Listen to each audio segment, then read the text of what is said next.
Bonjour, donc dans cette capsule, je vais tenter de vous sensibiliser davantage à l'envers du décor de la magie des fêtes. Donc en effet, il est important de reconnaître que Noël, c'est pas vécu de la même manière pour tous les enfants. Tout dépendant dans quel contexte puis milieu familial ils vivent, la période de Noël peut être marquée de manière différente. Donc pour certains, Noël, c'est le fait de se rassembler en famille, de passer des beaux moments avec les personnes qui ont été importantes pour lui tout au long de l'année. C'est aussi le fait de se sentir valorisé et important pour les personnes qui sont proches de lui. Puis c'est une période où est-ce qu'il reçoit plus de biens matériels puis de cadeaux.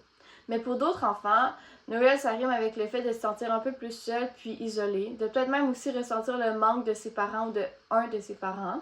Il peut aussi devoir jongler entre deux milieux familiales puisqu'il vit dans une garde partagée. Puis c'est aussi une période où est-ce qu'il a plus tendance peut-être à se comparer aux autres enfants puisqu'il réalise qu'il n'a pas nécessairement vécu les mêmes choses à Noël puis reçu les mêmes biens matériels.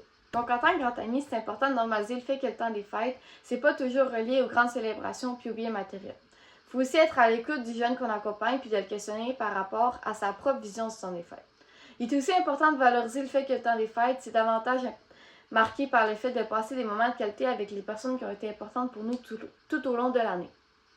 Donc, parfois, on minimise les moments de qualité, puis à la place, on achète des biens matériels, mais ce que les enfants vont se souvenir le plus du temps des fêtes, c'est ce qu'ils ont fait et non ce qu'ils ont reçu. Donc, voici quelques idées d'activités que vous pouvez faire dans la région de Rimouski durant le temps des fêtes qui vous permettent de passer un bon moment avec le jeune que vous accompagnez, mais ça peut aussi s'appliquer aux familles tout simplement. Donc, par exemple, vous pouvez aller patiner ou faire du ski de fond au parc Beau Séjour. Il y a même de la location d'équipement gratuitement. Vous pouvez aussi aller nager au complexe sportif des jardins ou tout simplement aller dehors, marcher, profiter de l'air frais et de la neige, puis même aller dans le quartier visiter les maisons décorées. Vous pouvez aussi passer une soirée à la maison, faire des jeux de société, préparer des recettes de Noël, partager un bon repas. C'est toutes des activités qui sont plaisantes à faire avec les enfants.